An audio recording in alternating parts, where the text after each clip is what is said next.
Ora bem, boa tarde de novo, sejam bem-vindos a esta última fase deste encontro da Cátedra Ibérica Ciência, Tecnologia, Sociedade e Inovação, que é o encontro de lançamento da Cátedra em Portugal. Ela já foi apresentada em Espanha há relativamente pouco tempo atrás. É um grande gosto para nós acolhermos os nossos colegas de Espanha, das várias universidades e regiões de Espanha, e é também um grande gosto poder participar numa iniciativa patrocinada pela Organização dos Estados Ibero-Americanos e, se me permitem, além da manifestação deste gosto de termos connosco todos esses nossos colegas, gostaria de salientar duas coisas. Uma, a importância que tem tido na promoção destas atividades de colaboração entre os nossos dois países, e em particular com o Instituto Universitário de Lisboa, do José António Lopes Cereza, que estamos sempre muito gratos pelo incentivo que tem dado a estas trocas e colaborações e pelas iniciativas sucessivas que vamos podendo partilhar, muitas delas surgidas por iniciativa dele. E também à Organização dos Estados Ibero-Americanos, na pessoa de Juan Carlos Toscano, que nos tem dado também sempre grande apoio. É um grande prazer ter os colegas de Espanha, mas é também um grande prazer ter os colegas de Portugal, não é? Que vêm de várias universidades, o José Azevedo, que vem da Universidade do Porto, do Instituto de Sociologia, o João Rescado Nunes, que vem da Universidade de Coimbra, do Centro de Estudos Sociais, mas também muitos outros que estão aqui da Universidade de Lisboa. Estou ali a ver a nossa colega Cristina Luís, do Museu de História Natural, Museu Nacional de História Natural e da Ciência, ligado à Universidade de Lisboa, da Teresa Patrício, que é a nossa colega aqui do Instituto Universitário de Lisboa e do CIES. Estava há pouco aí a Ana Delicado, da Universidade de Lisboa, deve ter ido lá fora, mas está presente, da Eduarda Gonçalves, que é uma nossa colega, uma especialista nos estudos das políticas de ciência, em todas estas áreas, e que nos dá grande gosto estar aqui connosco, e todos os outros, muitos deles fazem parte do nosso cotidiano de trabalho comum, também dos membros da Direção-Geral das Estatísticas de Ensino, Estatísticas do Ensino e da Ciência, não é? Mais ou menos isto, não é? Mas que são pessoas fundamentais, não é? Na produção de informação acerca da nossa realidade da ciência e da educação. Pronto, todos os presentes, é um grande gosto poder partilhar convosco esta sessão de abertura, que agora se vai debruçar sobre o tema participação pública em matéria de ciência e tecnologia, perspectivas e desafios, é este o título da sessão. E nós temos aqui 4 colegas, 2 colegas de Espanha, 2 colegas de Portugal. Esta divisão por género não foi intencional, aconteceu assim, não é? Mas gostava de dizer também que a Ana Munhoz faz o favor de substituir a Marta Gonzalez, que está presente, não é por não estar presente que não participa, mas porque não é uma inconfidência, ficou sem voz e, portanto, não podia em absoluto participar nesta sessão que tem este componente de fala oral. Muito bem, não vou atrasar-vos, vamos dar a ordem, vamos dar a palavra aqui aos membros da mesa, pela ordem que estão expressas aqui no programa, e passava desde já ao José Azevedo.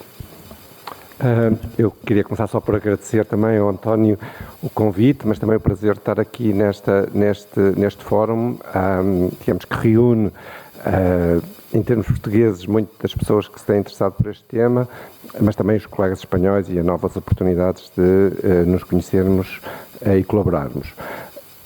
Eu fiz uma pequena reflexão acerca dos modelos de ciência, de comunicação de ciência, mais particularmente.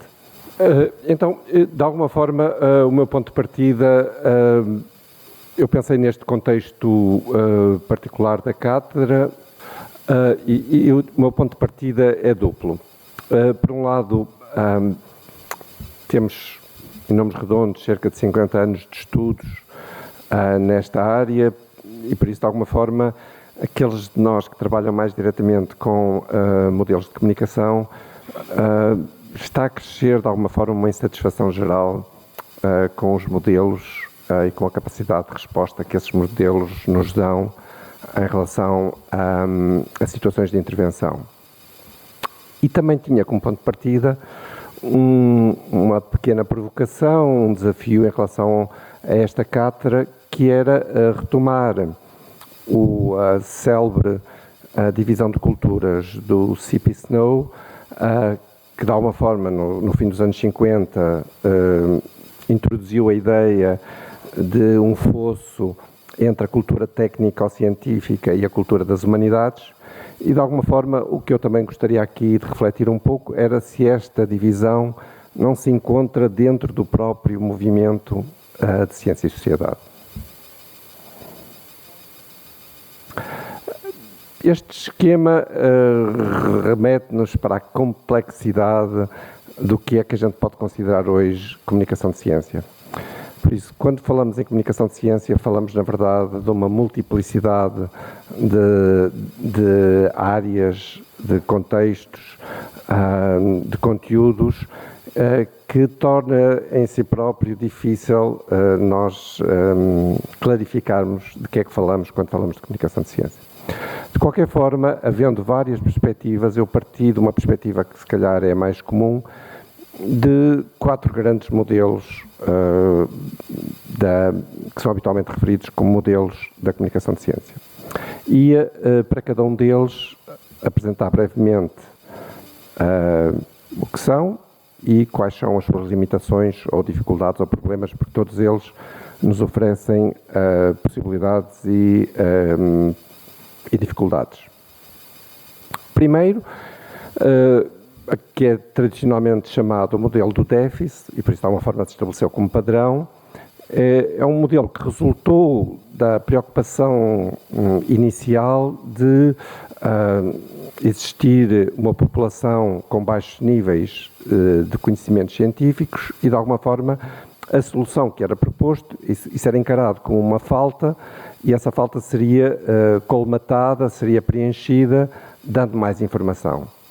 E por isso a resposta inicial foi muito no sentido de avaliar qual é que seria essa falha, esse déficit, e de proporcionar conteúdos, informação que preenchesse esse fosso,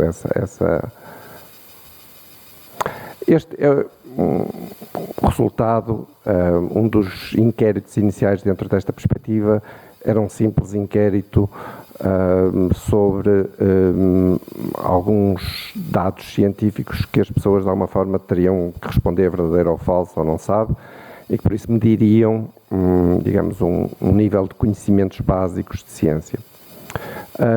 O que nos mostra este gráfico simplesmente é alguma estabilidade dentro destes conhecimentos ao longo de um período grande de tempo.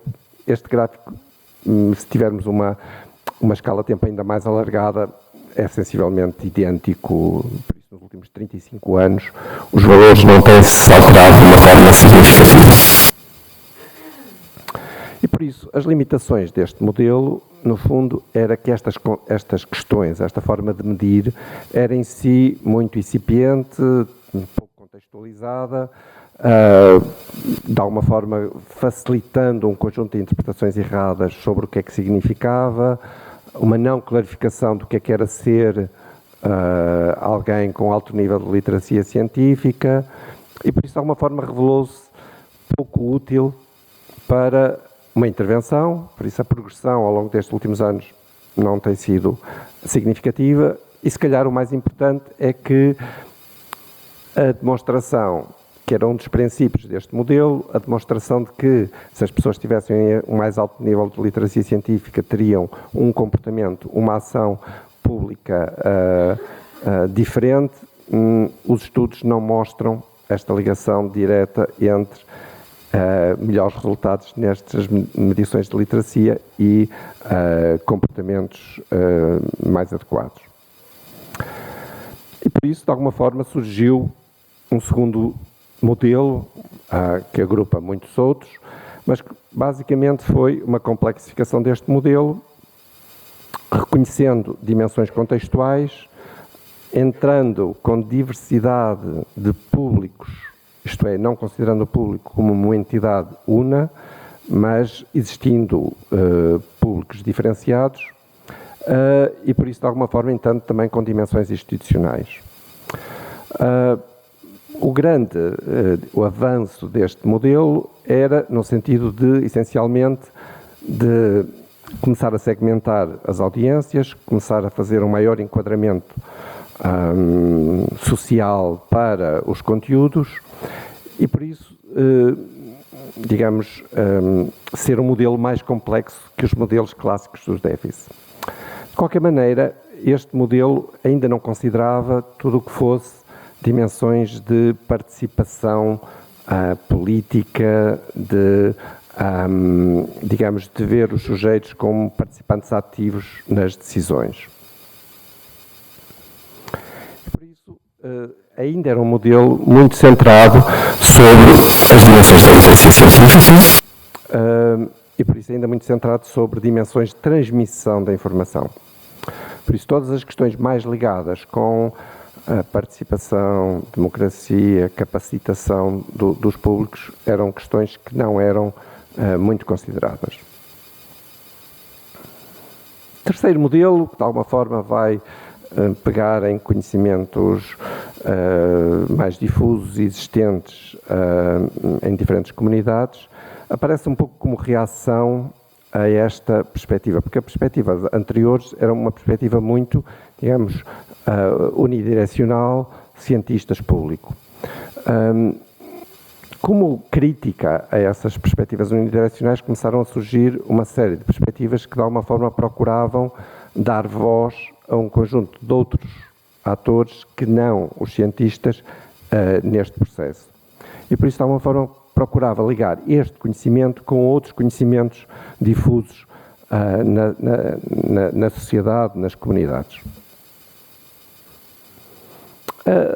Isto ganhou, particularmente, digamos, também, para além da não resposta dos outros modelos, este modelo ganhou alguma relevância também na sequência de algo que temos vindo a assistir repetidamente, que é a falha dos cientistas de, muitas vezes, reconhecer como conhecimentos válidos conhecimentos que não tenham sido produzidos pelos meios científicos tradicionais.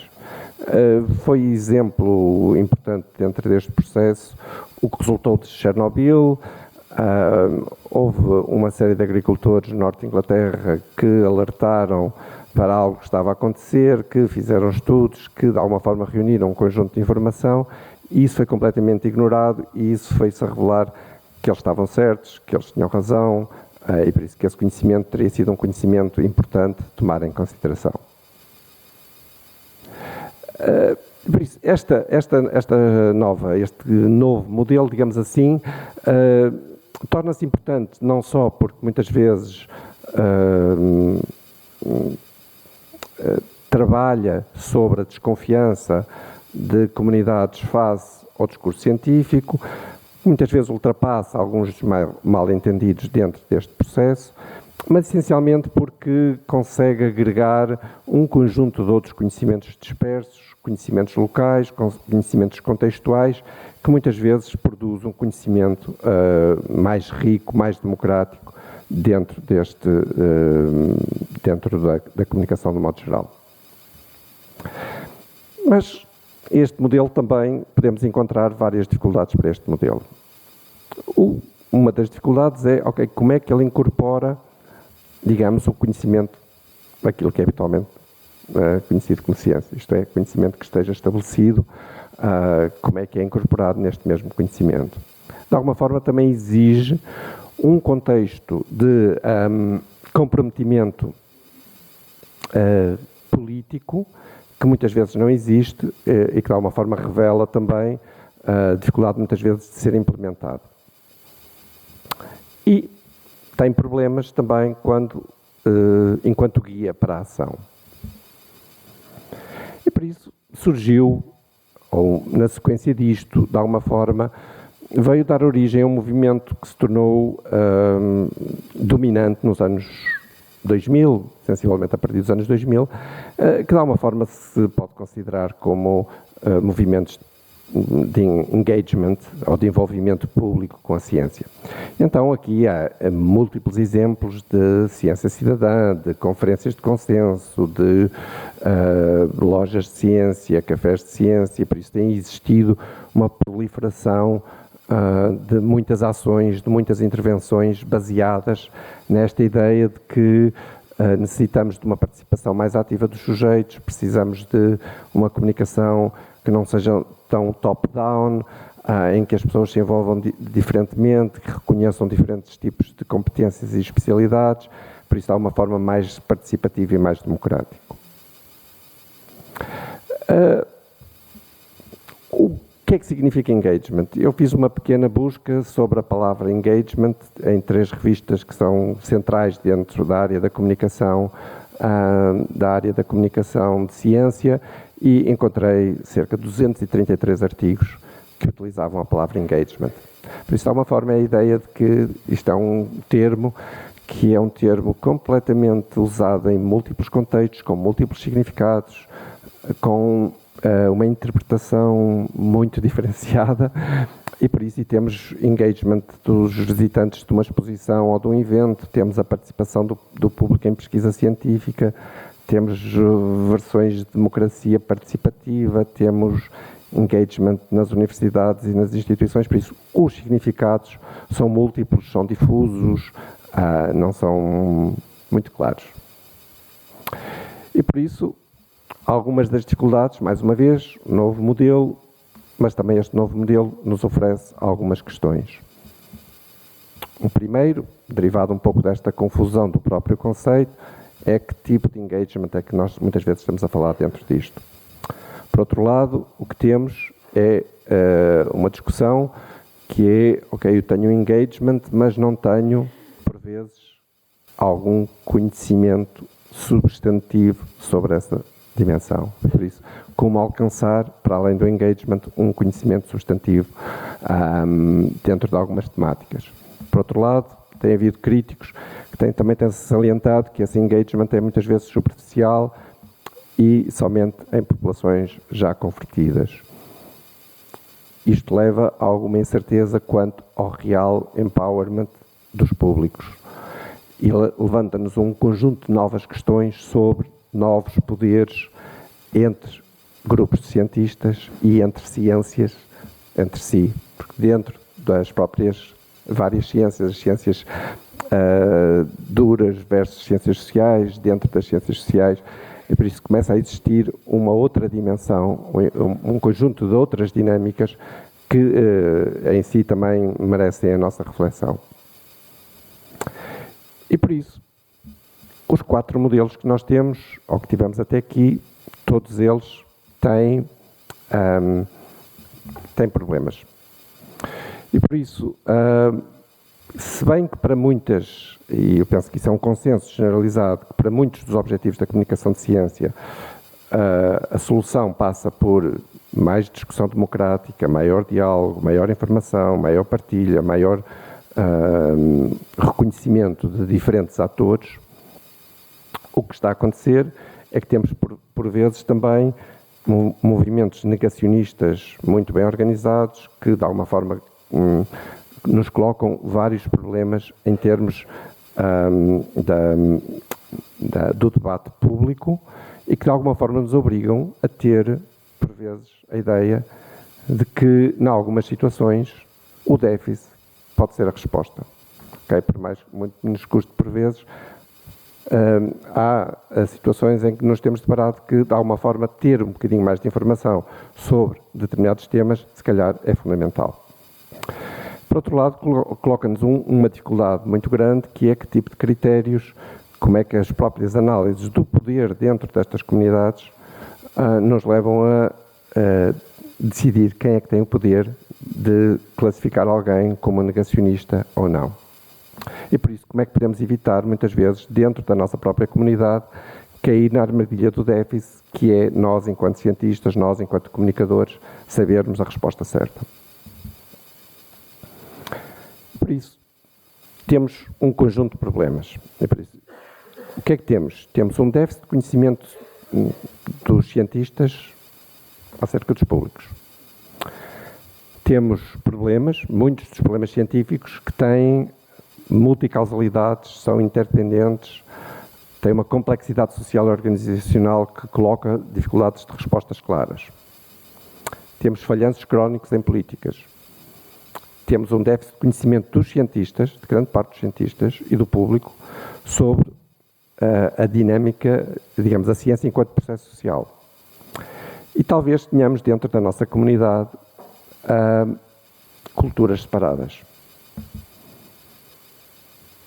Por isso, eu lançava uma pequena reflexão aqui, mostrando, digamos, é um pequeno exemplo, mas resulta de um trabalho que eu estou a fazer atualmente, que é, estava a trabalhar sobre a literacia climática. Tenho um projeto sobre alterações climáticas e estava a trabalhar sobre o conhecimento, a discussão pública das questões das alterações climáticas. E fui parar ao PISA, okay, isto é a definição da literacia científica pelo PISA, que de alguma forma é complexa. O PISA tenta estabelecer sempre padrões, por isso standards.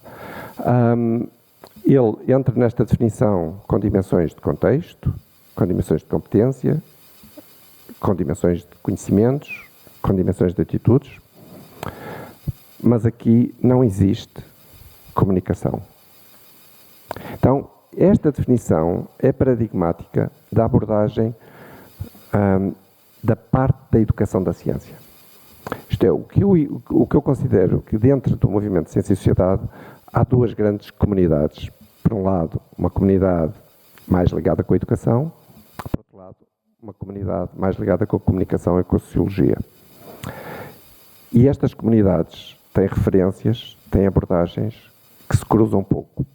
Isto é, permanecem dentro dos modelos que estávamos a ver em polos opostos. Isto é, se eu voltasse aos modelos iniciais, os modelos de déficit e de contexto são modelos mais comuns dentro da educação das ciências. Os modelos de envolvimento e de conhecimento público são modelos mais dominantes dentro da comunicação e da sociologia. E estas duas tradições têm permanecido, em muitos casos, pouco cruzadas. Então, esta abordagem à literacia, por exemplo, todos, em parte pela história, dentro da comunicação e da sociologia, praticamente a gente não pode, digamos, temos alguma dificuldade em retomar o conceito de literacia, porque esse conceito é visto como redutor. Mas quando trabalhamos ao nível da educação, esse conceito da literacia é muitas vezes o conceito central. E por isso, na educação, nós temos uma abordagem à literacia muito ligado com dimensões como quais são as aquisições, quais são as competências, quais são as disposições para tornar alguém mais qualificado. Quando trabalhamos sobre esta mesma dimensão, mas do lado da comunicação e do lado da sociologia também, estamos a falar muito mais sobre práticas, sobre dimensões de construção de significados, sobre interpretação, e por isso estamos a falar de uma outra dimensão e os modelos não se tocam dentro desta perspectiva. E por isso, o que eu achava, e este é um desafio para a própria cátedra, era que nós devíamos trabalhar na construção de um modelo que seja ele próprio mais integrador entre as dimensões das ciências sociais e da educação. E por isso, este era um exemplo com que eu estou a trabalhar para a dimensão da literacia climática, que é, se calhar, podemos encontrar uma designação melhor, por exemplo, literacia cívica ou outro tipo de dimensões, mas se calhar precisamos de voltar a um conceito que ele próprio seja um conceito que envolva os trabalhos existentes da educação, mas também do envolvimento, que envolva conflitualidade política e complexidade de diferentes disciplinas, que envolva dimensões éticas e dimensões de ciência e tecnologia, e por isso, de alguma forma, que isto tudo seja envolvido dentro de um conceito também importante agora e transdisciplinar, que é a questão da sustentabilidade. E por isso, digamos, o meu desafio final era que, dentro deste espaço que estamos agora a iniciar, se criasse um espaço para a construção de modelos mais complexificados e que respondessem um pouco melhor ao falhanço, digamos assim, dos modelos já existentes. Obrigado.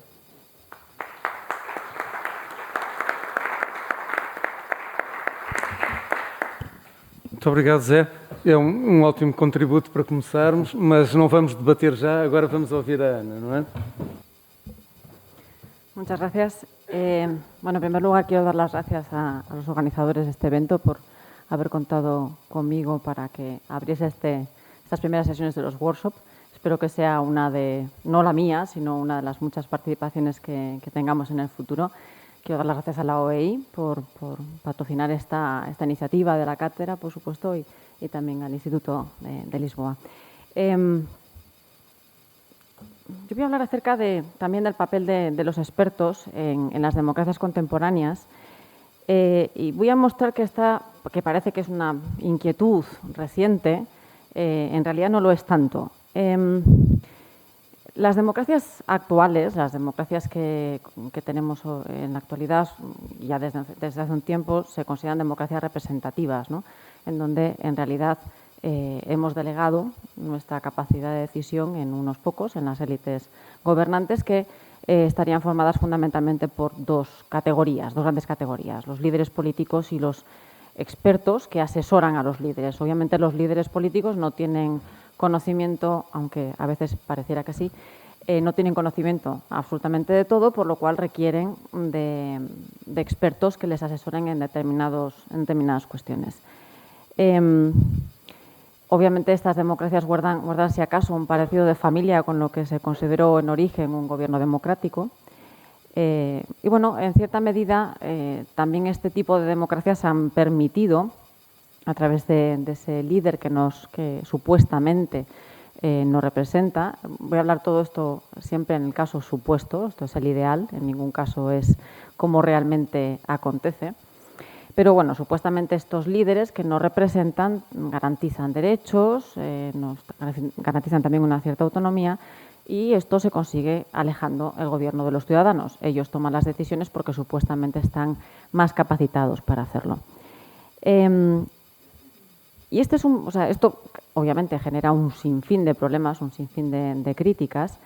Y lo curioso es que, aunque parece que es de absoluta actualidad, y lo sigue siendo, obviamente, es un problema que ya se reconoce a comienzos del siglo XX. O sea que, como vemos, es un problema que nos acompaña desde hace mucho tiempo y para el que parece que no acabamos de encontrar una solución. Se percibe que hay una distancia entre ese ideal de lo que tendría que ser esa democracia representativa y la realización efectiva del mismo, ¿no? Por una parte, en muchas ocasiones, los líderes que tendrían que velar por nuestros intereses, por los intereses de aquellos a quien representan, no lo hacen. Y, por otro lado, también hemos constatado que los expertos pueden actuar de forma interesada, y en ese sentido interesado me refiero a interesado en sí mismos, es decir, en sus propios intereses, por intereses espurios, diríamos. Y como digo, esto es un debate que ya tiene una larguísima tradición. En la literatura, al respecto, se habla del debate Lippmann-Dewey, aunque en realidad el debate está mejor definido como el debate entre Walter Lippmann y los American Progressives. De hecho, John Dewey terció, pero años más tarde, y digamos, poniendo una nota crítica en ambos tipos de respuestas.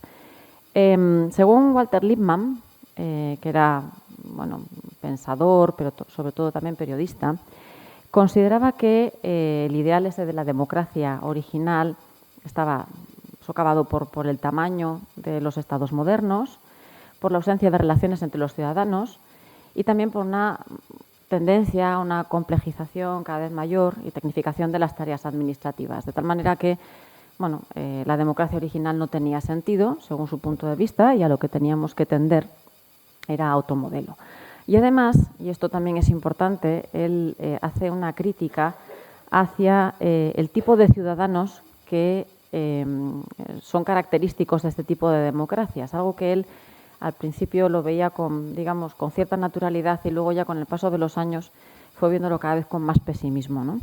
Para él los ciudadanos carecen del tiempo y, lo que es peor, carecen del interés por los asuntos públicos y también del conocimiento.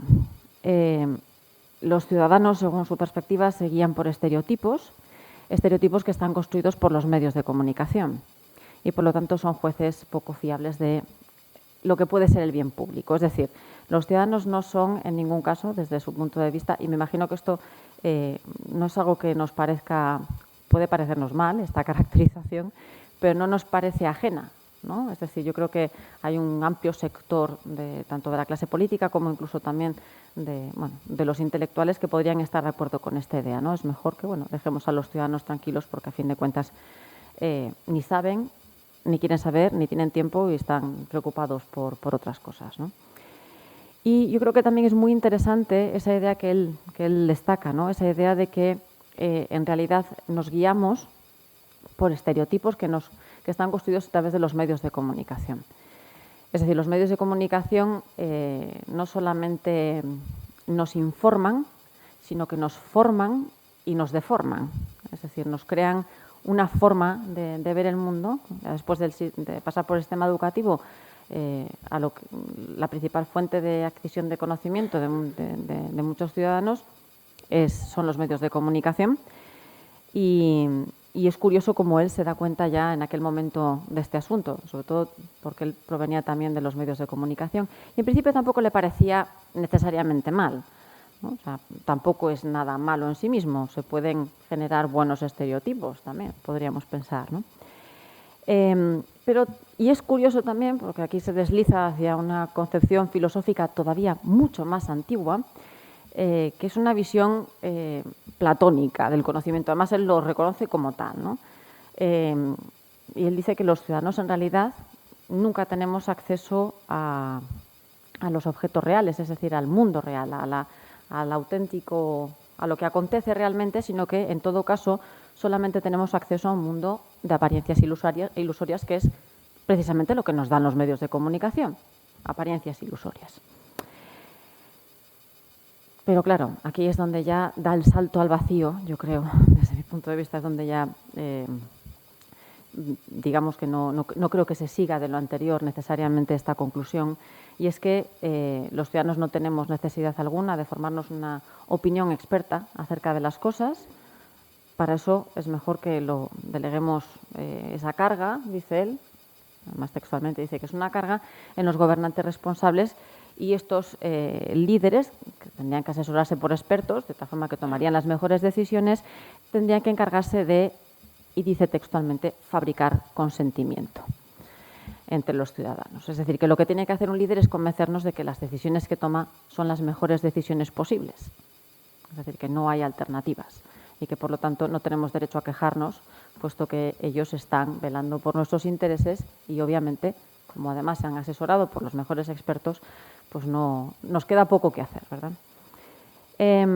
Bueno, la American Progressive no voy a referirme, pero voy a referirme a otro pensador, un filósofo norteamericano, John Dewey, que bueno, igual es conocido por algunos más por su aspecto en teoría de la educación, pero bueno, John Dewey fue un filósofo muy activo, vivió cerca de 100 años y trabajó en prácticamente todo, lo habido y por haber.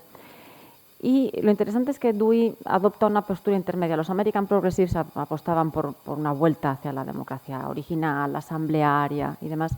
Y John Dewey parece que no está muy de acuerdo con esa solución, no la ve viable. Es decir, considera que todavía es más imposible y difícil de realizar, ¿no? Y reconoce que efectivamente las sociedades contemporáneas son complejas. Está de acuerdo con que existe una actitud de propaganda y de manipulación en la opinión pública, y también está de acuerdo en esa idea de que efectivamente el público o los ciudadanos en democracia es un público imperfecto y desorganizado. pero no pasa de la caracterización, no pasa del ser al deber ser. No pasa de que esto es así y luego tiene que ser así y no nos queda otra alternativa, que sería un poco la actitud pesimista que podría tener Walter Lippmann, ¿no? Él tiene una visión completamente distinta y posiblemente muy idealizada. La actitud de Dewey, prácticamente con respecto a cualquier iniciativa que abordó, puede parecer una tendencia a máximos, diríamos, ¿no? O sea, él se busca o se plantea siempre objetivos inalcanzables, ¿de acuerdo?, precisamente para, en la búsqueda de la obtención de los mismos, alcanzar algo mejor de lo que tenemos, ¿no? O sea, por ejemplo, con respecto a su idea de la democracia o con respecto a su idea de la educación, si lo leemos, pues nos puede parecer tremendamente ilusorio lo que él pretende y busca, pero él siempre dejó claro que en realidad esto no era más que un límite, un objetivo al que tenemos que tender, ¿de acuerdo? Cuanto más altas nos pongamos o más lejos nos pongamos los límites e intentemos alcanzarlos, más lejos llegaremos, ¿no? Y considera que lo peor que se puede hacer es asumir que los ciudadanos no somos más que espectadores. Porque si asumimos eso, obviamente, el tipo de políticas que vamos a desarrollar van a ser políticas en las que, bueno, pues se nos suministrará, si acaso, cierta información, pero no se nos pedirá nunca opinión, ¿no?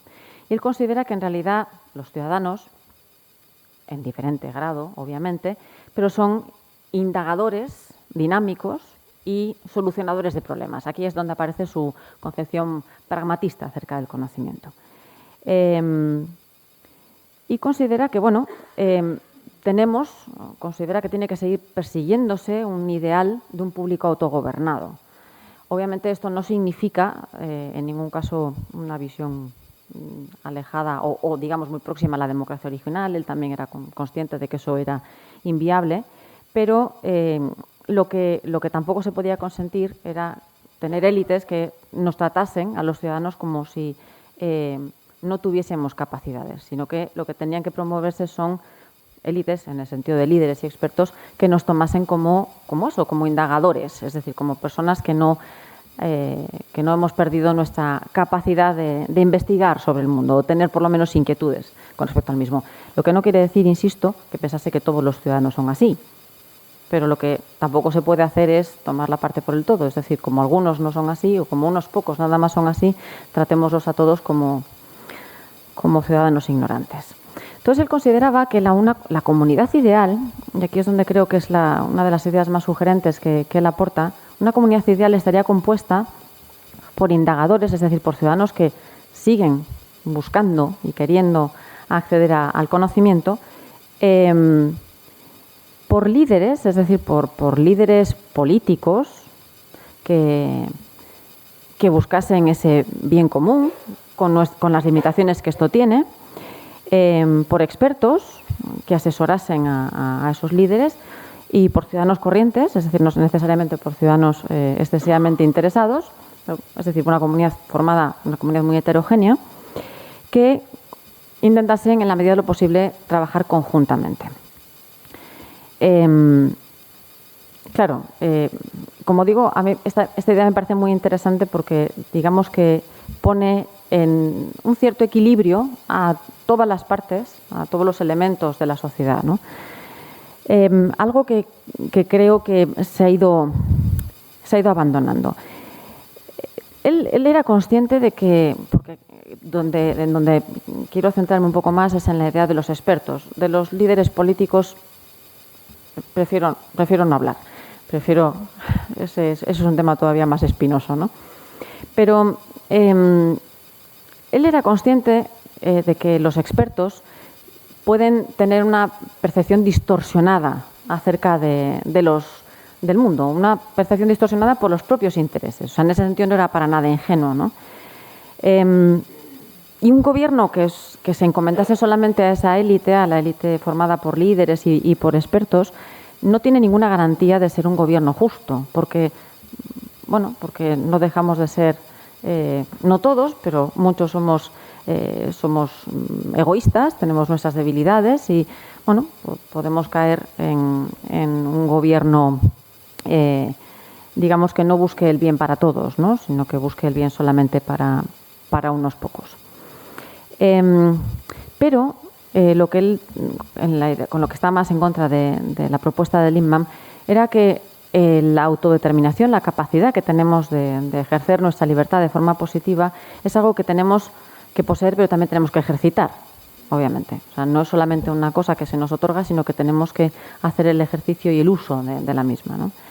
Y decían que incluso en el caso de que encontrásemos una élite de confianza, es decir, en el caso de que tuviésemos ese ideal de líderes fantásticos y de expertos pensando en el bien de la comunidad, incluso en ese caso, tampoco deberíamos renunciar a nuestra capacidad de autodeterminación o nuestra capacidad de libertad, ¿no? O sea, tenemos, según él, que asumir la responsabilidad de poder decidir, al menos, sobre los asuntos que nos incumben, que nos preocupan.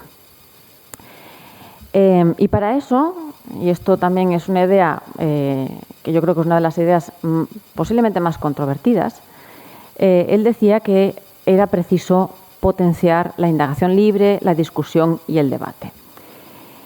Es decir, teníamos que potenciar la deliberación hay que potenciar la deliberación de los ciudadanos, puesto que cuanto más se ejerciten, más inteligentes nos volveremos. Tenemos también formas cada vez mejores de expresar nuestras ideas y nuestras opiniones, y también esto nos dará poderes para participar más activamente en los debates públicos, ¿no? Y responder activamente. Y esto, según él, es precisamente adoptar una moral científica. Esto posiblemente sea una de las ideas más extrañas en la propuesta de Dewey, porque por una parte reconoce las debilidades de los científicos, de los expertos, del hecho de que puedan en ocasiones desviarse del bien común y buscar o investigar o trabajar por intereses espurios, pero él considera que lo que subyace a la práctica científica, esa moral científica, y repito, esto es un ideal, no es algo realizado en su totalidad, la moral científica para él sería un ideal, permitiría, si la ejercitásemos, porque esto, o sea, nos está invitando a que todos los ciudadanos tengamos una cierta moral científica. Con lo de moral científica me refiero a ciertas prácticas, no me estoy refiriendo, no tienen absolutamente nada que ver con cuestiones de índole, digamos, religiosa ni nada por el estilo, ¿de acuerdo? Estamos pensando en prácticas de diálogo, de deliberación, de construcción del conocimiento. Y esto, según él, iba a permitir, o nos permitiría transformar nuestros deseos e intereses particulares y adoptar una actitud crítica con respecto a los mismos. Bien, porque la ciencia, según él, es el procedimiento más fiable para alcanzar conocimiento acerca del mundo. Y esto también es curioso porque para él no existe en este sentido era así, o sus propuestas eran siempre muy graduales, no consideraba que hubiese una división categórica entre el conocimiento común, el conocimiento que ejercitamos habitualmente, y el conocimiento científico. Era una cuestión simplemente de grado, ¿no? Es decir, una cuestión de refinamiento en el procedimiento, pero en realidad el conocimiento científico no es radicalmente diferente del conocimiento de sentido común. Luego, los ciudadanos, aun no siendo científicos, podemos perfectamente comprender los mecanismos cognitivos, los mecanismos epistémicos que subyacen a la práctica científica. Bien. Y dice también que la ciencia tiene que ser un modelo de cómo se toman las decisiones en democracia. ¿Por qué? Pues porque en la ciencia se promueve una resolución colectiva de los problemas, es decir, no hay una imposición de las soluciones, sino que tiene que haber un mecanismo de convencer al otro acerca de lo que se propone, y también debido a que existen ciertas virtudes, digamos, sobre cómo se tienen que establecer los diálogos en ciencia. Es decir, se establecen ya mecanismos de cómo se ha de dialogar en ciencia. Y tiene una frase que yo creo que es bastante interesante al respecto. Nadie mejor que aquel que usa los zapatos para saber dónde le hacen daño. Y sin embargo es el zapatero experto el que sabe cómo arreglarlos. Es decir, los ciudadanos tenemos cierto conocimiento, sabemos dónde nos duelen las cosas, pero obviamente no estamos capacitados, no tenemos conocimiento suficiente como para solucionar determinado tipo de problemas. Y en este sentido tenemos que confiar en los expertos. Los expertos serán entonces aquellas personas que están mejor cualificadas para resolver los problemas relativos a su ámbito de trabajo, ¿no? Pero lo que tampoco se puede consentir, según él, es desoír a la opinión de los ciudadanos que los ciudadanos tienen acerca de los problemas, porque para él sería esto un error. Un error en el sentido de que los ciudadanos aportamos información y aportamos conocimiento, pero por otra parte también porque es preciso favorecer esta actitud de diálogo y de construcción conjunta, ¿no? Para hallar las mejores soluciones.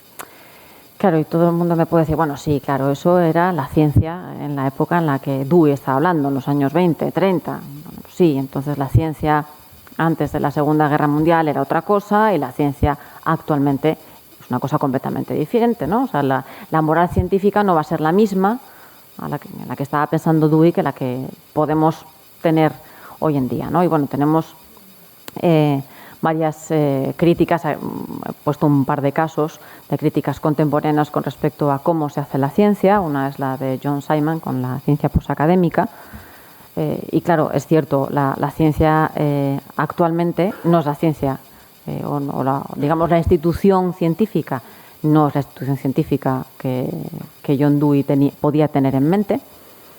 Hoy en día hay un aumento terrible, como señala Simon, esa competencia por los fondos desvirtúa también, ¿no? Los fondos destinados a investigación, los recursos económicos que se requiere hoy en día para realizar ciencia, obviamente desvirtúa en cierta medida cómo se hace la ciencia. Así que es un mecanismo que ha ido cambiando, ¿no? Y, como Simon también señala, la ciencia académica se ha contaminado, ¿no? de ciertas prácticas de la ciencia industrial, o sea, de la ciencia más, digamos, orientada hacia la realización práctica en empresas, ¿no? Otro de las críticas que también es pertinente, yo creo, es la que apuntan Funtovich y Ravech con la ciencia posnormal, que yo creo que va en un sentido muy similar, ¿no? Y aquí inciden también en el problema de la incertidumbre que existe, que es inherente a los sistemas científico-tecnológicos actuales, ¿no? O sea, es difícil cerrar una controversia actualmente por la premura que hay a la hora de, por ejemplo, publicar o a la hora de obtener recursos, ¿no? Digamos que los mecanismos han cambiado, ¿no? En este sentido,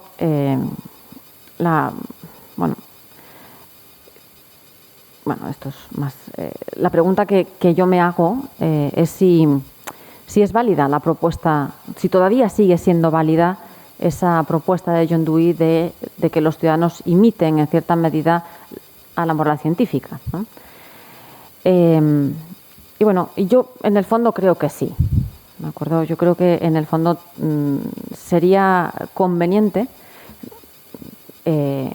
no imitar, pero sí tener en cuenta ciertos valores que yo creo que todavía continúan existiendo y primando dentro de la práctica científica, ¿no? Digamos que la propia forma que tenemos o que existe de hacer ciencia garantizan la prevalencia todavía actualmente de esa moral científica. Es decir, porque la moral científica o los valores científicos se asientan también en cómo se construye el conocimiento científico. No es simplemente una cuestión de que seamos todos buenos, fantásticos, honrados, y no es simplemente eso. O sea, el carácter del conocimiento científico también, o la forma de investigar en ciencia, también garantiza ciertas virtudes, podríamos decir así, de la práctica científica. Generalmente cuando leo estas cosas la gente me mira con bastante escepticismo, pero suelo, por lo menos cuando hago el ejercicio en clase, suelo pedirles que piensen en alguna otra institución social que funcione mejor. Y la verdad es que podemos encontrar pocos ejemplos. Esta no es perfecta, por supuesto que no. Tiene muchas debilidades, desde luego que sí.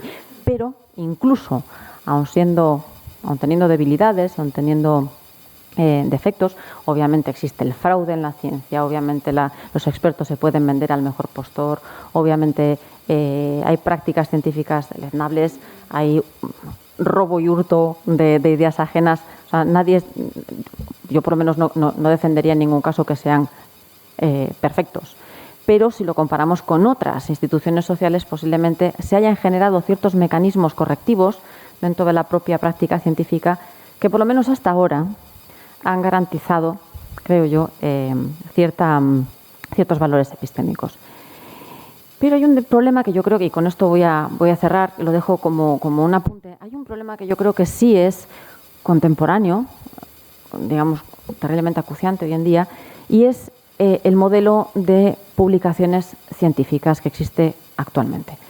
Que no existía, si pensamos, no es el mismo que de hace 15 años, o sea, es una cosa bastante reciente, ¿no? O sea, el sistema de citaciones, el sistema de los índices de impacto, que tengamos presente, no tienen en cuenta la calidad del artículo, es decir, de la pieza de conocimiento, sino que tienen en cuenta factores externos, es decir, cómo es la publicación, cómo es la revista, ¿no? Es como si se midiese la calidad de una novela porque está publicada en una editorial de prestigio.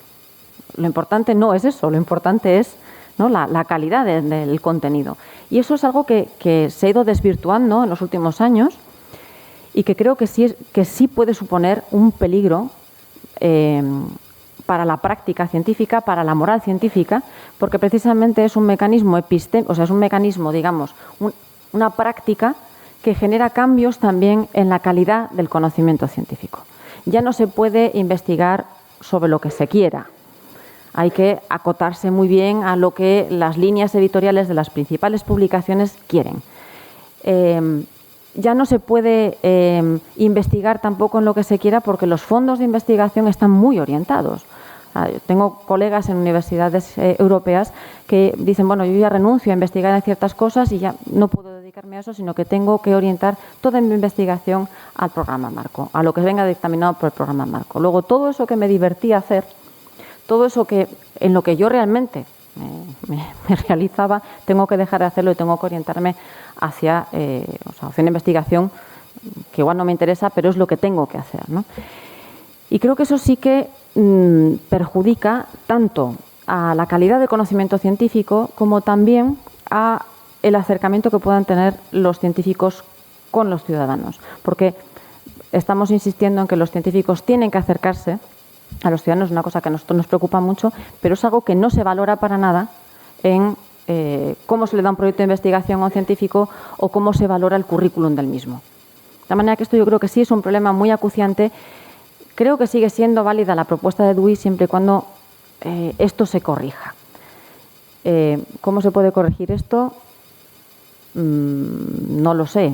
Hay grupos de científicos que ya están reaccionando contra el sistema de publicación contemporáneo y posiblemente yo tengo en ese sentido estoy muy de acuerdo con Dewey, tengo mucha fe en ellos, en los científicos, y seguramente encontrarán los mecanismos de corrección. Pero lo que está claro es que es un problema terrible para la calidad del conocimiento científico y también para la relación que el conocimiento científico guarda con la ciudadanía. Y con esto termino. Muchas gracias.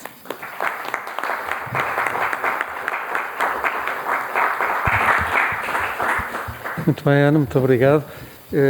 Paso a Ana Muñoz, por favor. Buenas tardes y en nombre de Marta González, muchas gracias por habernos invitado, aunque yo venga de añadido, pero bueno, pues queremos agradecer la oportunidad de venir aquí a contar cómo vemos algunas de las cosas.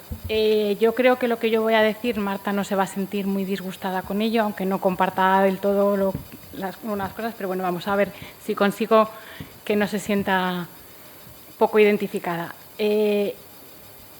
Yo pienso, o lo que quiero señalar aquí en este momento, y teniendo en cuenta esta oportunidad, es que a la hora de valorar la participación de los ciudadanos hay que tener en cuenta el papel que se les ha dado desde el punto de vista de la sociedad, de los legisladores, incluso en los científicos. Entonces, en un primer momento, y con esto, aunque no lo hayamos hecho aposta, enlazo bastante con lo que ha comentado Miguel Ángel Quintanilla antes, y claramente no lo hemos hecho aposta porque yo no estaba prevista, pero en un primer momento a los ciudadanos se les asignó un papel total y absolutamente pasivo de receptores asombrados y admirados de los resultados que proporcionaba la ciencia. Cuando empezaron a ser evidentes las señales de que la ciencia puede tener en algunas ocasiones, y los desarrollos científicos y tecnológicos pueden tener consecuencias negativas, los ciudadanos empezaron a pensar que no se puede aceptar todo de manera pasiva y que hay cosas a las que hay que oponerse o hay que rechazar o por lo menos hay que pedir que se les escuche. las distintas dinámicas se han acabado traduciendo en lo que me ha gustado mucho escuchar a Miguel Ángel, porque es algo de lo que yo llevo tiempo también pensando, y es en el papel de los ciudadanos como consumidores. En estos momentos es el paradigma que prima, y entonces la idea es que no debemos, lo que tenemos que conseguir es que los ciudadanos nos compren todo lo que nosotros queramos hacer. Entonces, no sé si es exactamente correcto, porque además yo no soy filósofa, pero a mí esto me recuerda un poco a lo del despotismo ilustrado, ¿no? Es todo para los ciudadanos, pero sin los ciudadanos. Entonces, la idea es que yo les vendo la ciencia como sea, sin tener en cuenta si realmente lo que estamos produciendo encaja o no con las necesidades que ellos tienen. Y eso que a priori, seguro que para los que lo han pensado es válido, eso tiene consecuencias importantes. Tiene consecuencias importantes porque el resultado de eso es que cada vez más, y además también enlaza con lo que acaba de decir Ana, por ejemplo, los programas, el programa Horizonte 2020 de la Unión Europea, en el área en la que nos compete, en el área un poco de participación ciudadana en ciencia y de cultura científica, lo que promueve son actividades en las que se busque innovar a todo precio la manera de mostrarle la ciencia a los ciudadanos. Entonces, yo creo que si uno hace un proyecto en el que propone tirar a los ciudadanos desde un helicóptero o desde un avión con un paracaídas, mientras le van poniendo los cascos, alguna afirmación, nos lo financian seguro. Vamos, me juego algo, ¿no? Pero la cuestión está en que cuando nosotros trabajamos desde ese punto de vista, lo que acabamos haciendo es convirtiendo la ciencia no en una herramienta útil para nuestra vida cotidiana y para tomar decisiones y participar activamente en los debates que se puedan originar, sino que lo que hacemos es acabar convirtiendo la ciencia en un espectáculo.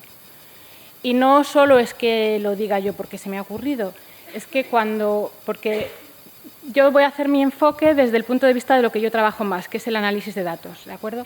Entonces, cuando trabajamos con los datos de las encuestas de percepción social de la ciencia, una de las preguntas habituales es preguntarle a los ciudadanos qué interés sienten por distintos temas, por el ocio, arte, espectáculos, cine, deportes, temas de famosos, política, economía, educación y ciencia.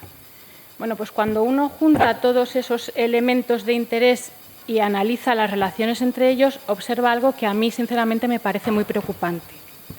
Y es que el interés por la ciencia, para los ciudadanos que han contestado a esas preguntas, se asocia ipso facto con ocio, espectáculos, cine, teatro. Luego, en un segundo momento, se asocia con temas más relacionados con la actualidad y con la política. Y en el último momento, ya cuando no queda más remedio, o sea, cuando ya el análisis se va a bloquear porque no hay posibilidad, o sea, ya es obligatorio que se unan porque ese análisis se cierra con todos los grupos juntos, entonces ya es en ese último momento cuando se asocia con educación, con cultura, con conocimiento. Entonces, a mí me parece triste y me parece preocupante que eso esté ocurriendo, pero es una realidad. Y además es una realidad que hemos fomentado desde estos modelos de acercar la ciencia a la sociedad, que lo que promueven es el espectáculo y el show. Entonces, como los ciudadanos son mucho más listos de lo que pensamos, ha calado en ellos. Entonces lo han interiorizado. Y para ellos la ciencia es espectáculo. Porque eso es lo que además en los programas de la Unión Europea se quiere financiar. Nosotros nos hemos presentado a una convocatoria que ha salido ahora en verano y era para promocionar las vocaciones STEM. Pero lo que te pedían era estrategias innovadoras. Y ya digo que si alguno ha propuesto tirar a los alumnos desde un avión con paracaídas, seguro que se le financian. Vamos, estoy convencida. El que hemos presentado nosotros, que trata de no de fomentar las vocaciones como tal, sino de fomentar una actitud crítica y lo que nosotros hemos llamado la orientación científica, no lo van a financiar. Ojalá me equivoque, pero estoy convencida de que eso no les va a gustar nada, porque no encaja con el esquema de lo que financian desde la Unión Europea. Otro de los elementos que me parece triste, desde ese mismo programa y desde un poco las instituciones europeas, ahora el mantra en política científica es la Responsible Research and Innovation, es decir, la investigación y la innovación responsable.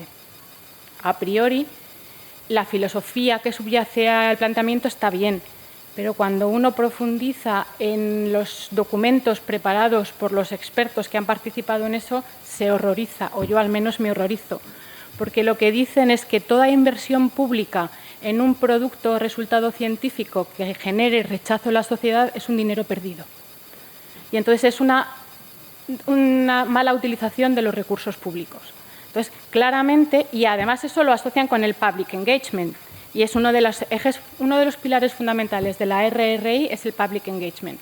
Entonces, ¿qué engagement quieren? Quieren el engagement de ciudadanos que digan a todo que sí, pero no porque piensen que la ciencia es maravillosa, sino porque se la han vendido como algo, como mínimo, espectacular.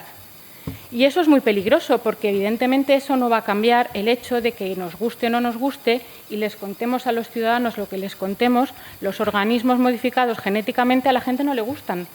Y podremos vendérselos con caperuza, pero no les gustan. Y entonces tendremos que entender por qué y tendremos que ver si entre lo que a ellos no les gusta y lo que nosotros podemos querer hacer en la búsqueda de avanzar en el conocimiento encontramos un equilibrio.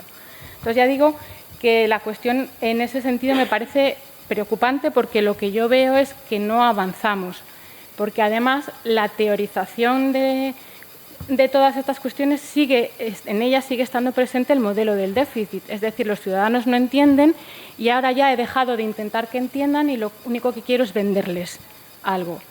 Entonces, sinceramente creo que es triste, sobre todo además porque no se corresponde con lo que luego uno percibe cuando analiza la manera de ver la ciencia que tienen los ciudadanos.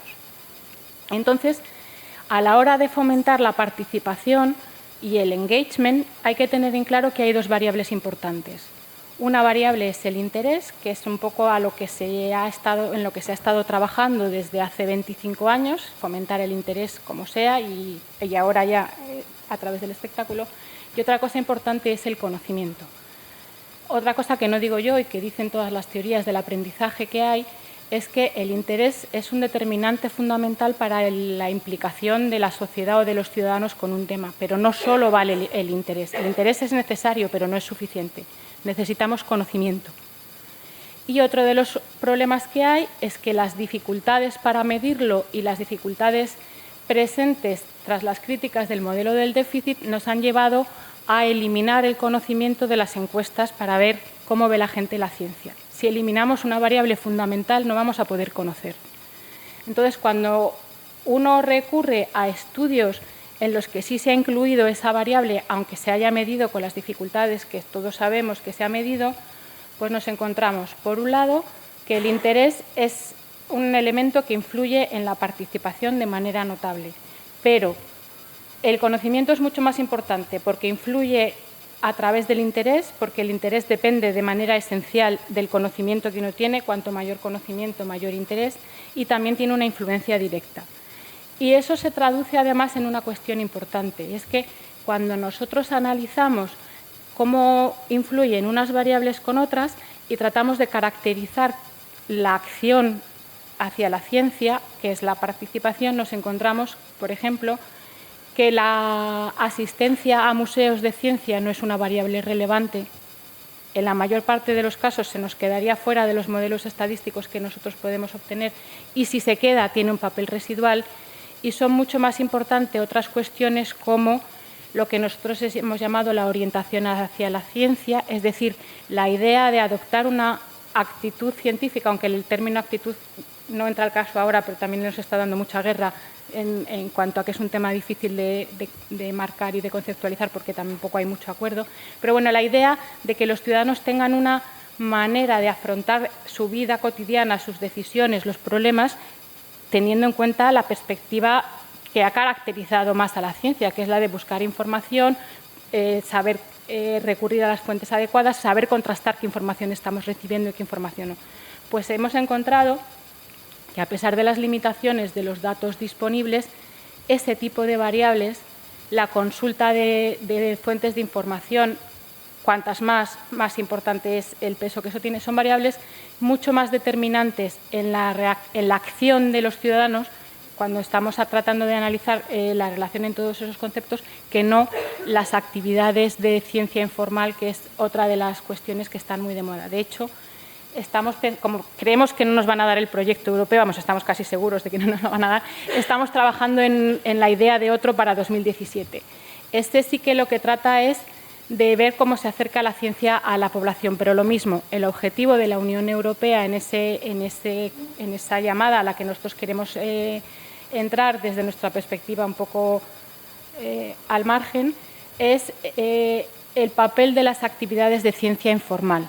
Pero lo mismo, en vez de plantearse esas actividades como una manera de enseñarle a los ciudadanos cómo afrontar los desafíos que tienen que afrontar en su día a día de una manera más científica, por decirlo de alguna manera, se sigue poniendo el énfasis en el espectáculo. Es decir, que no avanzamos.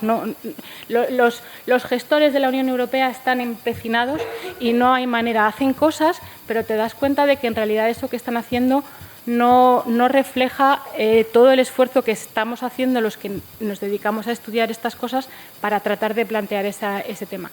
Y otra de las cosas graves que está ocurriendo, por ejemplo, es que con esa dinámica del ciudadano como espectador y como consumidor, lo que se hace es que las cosas que no les resultan fáciles, en vez de enseñárselas, las ocultamos.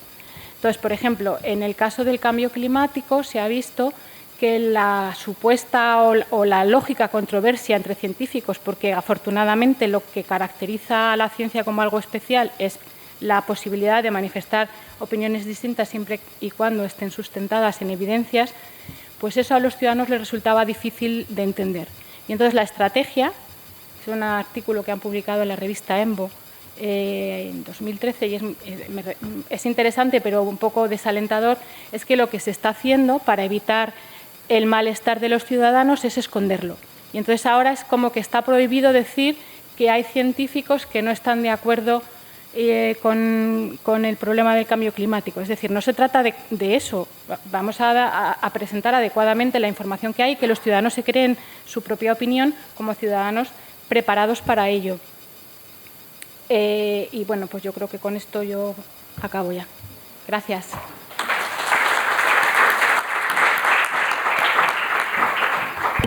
Muito bem, muito obrigado, Ana. Agora o João vai passar para ali, não é? Enquanto abres, eu queria começar por agradecer também o convite, não só para participar nesta iniciativa da Catra, como também para estar aqui hoje.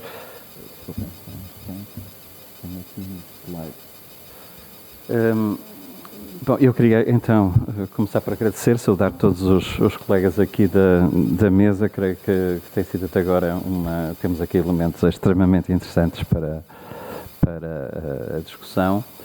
E eu queria, aquilo que eu queria dizer aqui era a discussão de voltar a discussão para outro ponto, que é o seguinte, que é aquilo que eu chamei aqui, e chamamos aqui, eu vou já explicar que isto é uma colaboração, que é a produção colaborativa do conhecimento público, ou seja, como é que se faz investigação, como é que se pode fazer investigação com cidadãos, através do envolvimento de instituições científicas, de investigação científica e de cientistas, de investigadores com públicos, entendidos no sentido duiano do termo, portanto, seguindo o DUI, os públicos são diferentes tipos de coletivos que se vão constituir em resposta a um problema que é um problema que os afeta.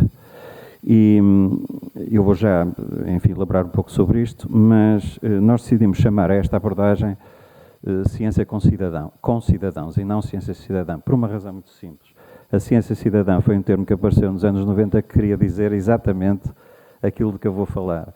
Mas o que tem acontecido ultimamente é que ela mudou bastante de sentido. Hoje há muitos projetos que se autodesignam ciência cidadã, que são de facto projetos em que se procura envolver cidadãos em projetos realizados por cientistas a partir daquilo que são problemáticas e objetivos definidos nas instituições científicas e em que aquilo que se faz é simplesmente associar de várias maneiras os cidadãos a esse trabalho. Aqui é um pouco diferente, como nós vamos ver.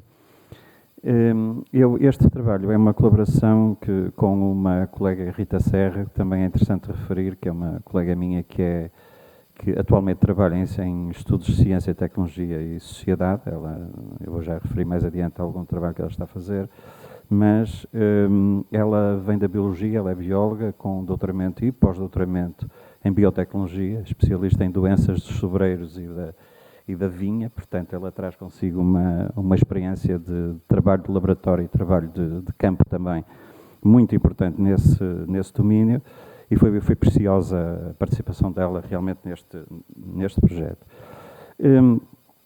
Deixem-me rapidamente contar como é que nós chegamos a isto.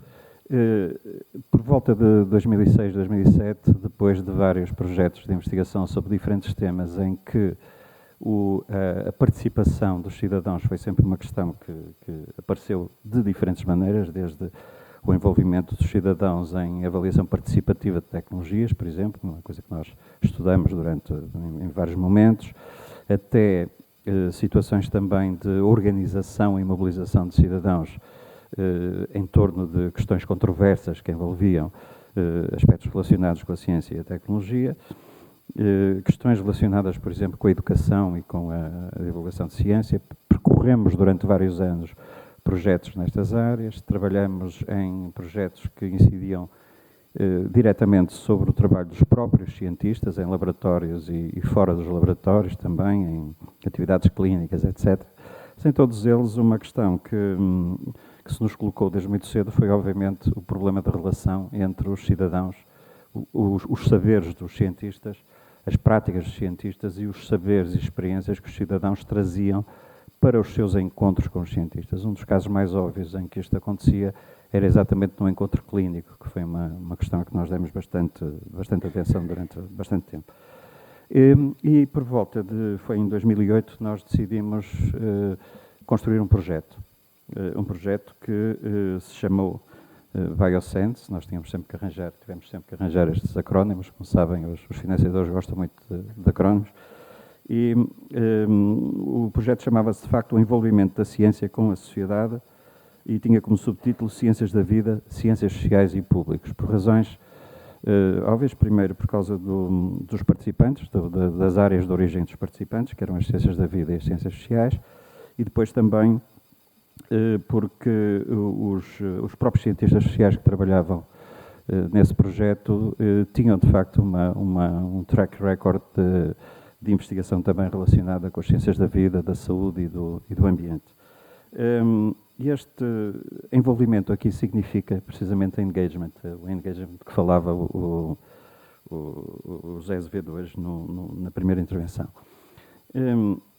Candidatamos com um projeto que tentamos por várias vezes financiar este tipo de atividade, ou procurar financiamento, apresentando-a como uma atividade de envolvimento com o público, uma atividade de extensão, que nós chegamos a chamar várias vezes, e batemos sempre numa porta fechada por parte de muitas tentativas de conseguir esse financiamento. E finalmente resolvemos apresentá-lo e construí-lo como um projeto de investigação, e quando fizemos isso, com todos os detalhes que nós conhecemos daquilo que tem que ser apresentado num projeto de investigação, ele acabou por ser financiado precisamente pela Fundação para a Ciência e Tecnologia.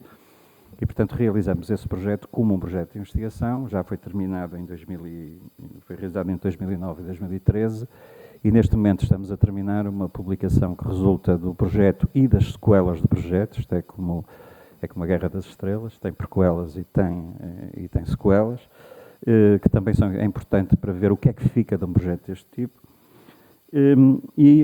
Criamos uma parceria para este projeto com o Instituto de Biologia Molecular e Celular, uma das grandes instituições de investigação em ciências da vida e da saúde em Portugal, que neste momento está integrado num instituto maior que se chama I3S da Universidade do Porto. Portanto, o nosso projeto foi construído tendo 3 objetivos. Um primeiro objetivo, que era o de criar uma plataforma interinstitucional que envolvia centros de... Desculpem, eu esqueço-me sempre de... que envolvia centros de...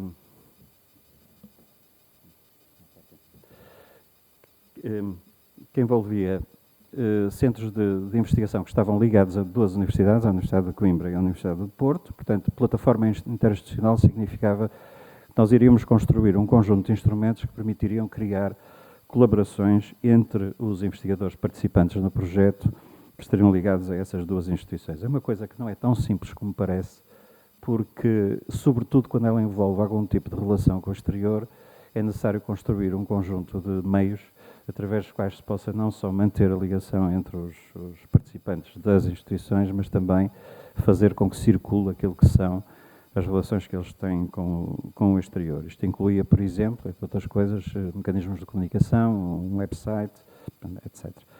Em segundo lugar, visávamos também o apoio a iniciativas colaborativas para aproximar as instituições científicas e académicas da sociedade. E tentávamos fazer isto através da identificação de um conjunto de problemas que, em geral, procurávamos trazer de fora para dentro. Ou seja, não eram os problemas dos investigadores, eram os problemas que traziam determinados grupos, determinadas comunidades, associações, etc. E, assim, nós procuraríamos, precisamente, trabalhar com esses grupos no sentido, precisamente, de procurar construir projetos em que essa colaboração se daria desde o momento da identificação do problema, através do desenho da própria intervenção, da própria execução dessa intervenção e da sua avaliação.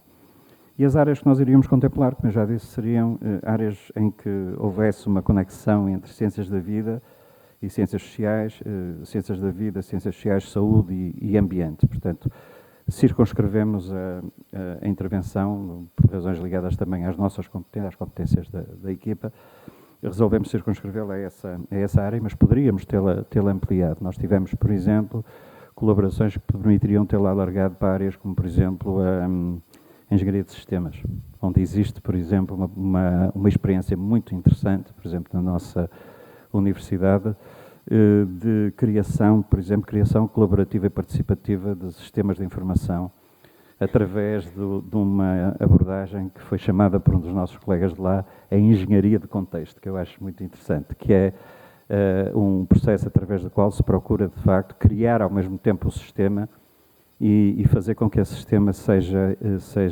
interaja com um contexto que também se vai criando e transformando à medida que se vai reconhecendo as vantagens de certas vantagens que o sistema traz. Mas decidimos, portanto, circunscrevê-lo a estas áreas.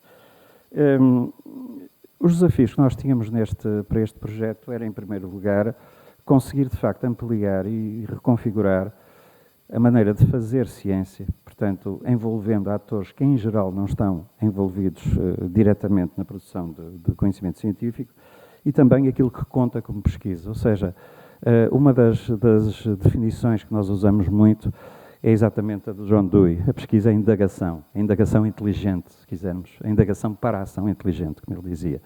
Isto significa que realmente era preciso aproximar diferentes tipos de conhecimentos e de experiências e encontrar maneiras precisamente de os fazer dialogar e de fazer com que eles pudessem contribuir de maneira colaborativa e produtiva para definir com precisão os problemas e responder a eles. E, portanto, isto envolveria instituições científicas, académicas e a sociedade, aqui entendida, como eu disse, como os públicos deweyanos, portanto, aqueles que se constituem em resposta a problemas que são reconhecidos como problemas públicos, que podem resultar, por exemplo, de ações do Estado que podem ser nocivas para o público, por exemplo, um grande empreendimento, por exemplo, que tem consequências ambientais, tem consequências para os habitantes de uma certa região, que tem consequências, por exemplo, sobre o seu modo de vida e por aí fora. Podem ser, por exemplo, públicos que reagem a uma tecnologia considerada como controversa, biotecnologia, nanotecnologia ou outra. Podem ser também grupos, comunidades que têm, por exemplo, um problema de saúde local, por exemplo, que exige investigação sobre o que podem ser as suas causas e, portanto, a possibilidade também depois de criar algum tipo de relação com uma instituição que possa ajudar a dar resposta ao problema. Podem ser associações de doentes, por exemplo, com quem nós trabalhamos, que agrupam pessoas que têm certos problemas de saúde que estão associados, por exemplo, ao seu reconhecimento, à necessidade de estabelecerem relações com instituições de investigação, de criar, por exemplo, plataformas para o diálogo com com o Governo, por exemplo, com algum tipo de instituição política, com o Ministério da Saúde. Escolas, por exemplo, foi outro tipo de instituição com quem nós colaboramos. Escolas que procuram também apoio para poder desenvolver certo tipo de atividades ou programas que podem envolver, por exemplo, como aconteceu num dos casos, trabalho sobre a reconstrução da história social e ambiental de uma zona fortemente degradada ambientalmente e enfim, com grandes problemas também de desemprego em que havia uma escola também que era um território, daqueles territórios de intervenção especial, constituído principalmente, o corpo dos estudantes era constituído principalmente por estudantes que tinham abandonado e, portanto, estavam a voltar, e havia uma necessidade muito grande por parte do corpo dos professores de encontrar formas, precisamente, de segurar os estudantes da escola. E então, uma das coisas que nós fizemos foi exatamente trabalhar com os professores e trabalhar com a escola no sentido de tentar encontrar, precisamente, maneiras de responder a este tipo de problemas. Portanto, poderia continuar aqui a enumeração, mas penso que não vale a pena. As estratégias, como é que nós avançamos num projeto deste tipo? Nós avançamos através, sobretudo, de dois aspectos. O primeiro deles era, evidentemente, o de procurar experiências, noutros lados, experiências internacionais que nos pudessem ajudar a configurar o projeto, onde nós pudéssemos ir buscar ideias, pudéssemos ir buscar instrumentos, mas também que nos pudessem servir para nos mostrar o que é que funciona, o que é que não funciona, quais são as condições para estas experiências funcionarem. E, portanto, a nossa primeira intenção era manter vivo o diálogo com experiências internacionais, que incluiriam experiências europeias, em especial aquelas que estão associadas a um tipo muito particular de instituição, que é de organização, que é o Science Shop, que nós traduzimos para a Oficina de Ciência, que surgiu em vários países europeus, para possibilitar exatamente esse trabalho enfim, com a comunidade ou com a sociedade para além das universidades. Experiências da América Latina, especialmente de diferentes tipos de pesquisas com comunidades e com diferentes tipos de populações caracterizadas sobretudo por uma grande vulnerabilidade. Neste caso, essa colaboração foi principalmente com o Brasil e com o México. Depois, experiências nos Estados Unidos, sobretudo as muitas experiências daquilo que nos Estados Unidos se chama a Community-Based Research, que são unidades que são criadas muitas vezes fora das instituições académicas, mas que procuram precisamente responder a problemas que são exatamente problemas da comunidade, como, por exemplo, a existência de situações que geram, por exemplo, contaminação, que por sua vez cria problemas de saúde graves e que depois permitem ou levam a que se organizem formas de investigação local em que se procura determinar quais são as causas do problema, onde é que está a origem do problema, e se procura depois também encontrar as alianças e as intervenções que podem ajudar a resolver isso. E depois também uma coisa muito importante que aprendemos nessa colaboração, especialmente com um grupo da Universidade de Massachusetts em Boston, foi a necessidade de formação de agentes que permitam mediar estas atividades de pesquisa colaborativa de intervenção. Isto que nós vamos ver não é uma tarefa simples e não é muito claro exatamente quem são, em diferentes circunstâncias, esses agentes, mas já vamos a isso. A segunda estratégia consistia em criar aquilo que nós chamamos de projetos piloto ou projetos de demonstração, que era promover ou apoiar iniciativas de colaboração que funcionassem um pouco como iniciativas experimentais, que cruzassem precisamente aquelas áreas a que me referi no início. Vamos então, num primeiro ponto, o diálogo com as experiências internacionais. Na Europa, aquilo que nós procuramos fazer foi ver quais eram as experiências que existiam de criar ciência e esta investigação colaborativa ao serviço de comunidades locais e de associações ou movimentos que não tivessem objetivos lucrativos. A nossa definição do conhecimento público é o conhecimento que é exatamente produzido em colaboração com este tipo de organizações, este tipo de instituições, este tipo de entidades, e que, portanto, é distinto daquela prestação de serviço que se faz, por exemplo, a uma empresa que pode ter o objetivo de melhorar um produto ou inovar com o produto. Isso é uma coisa diferente, é um outro tipo de trabalho.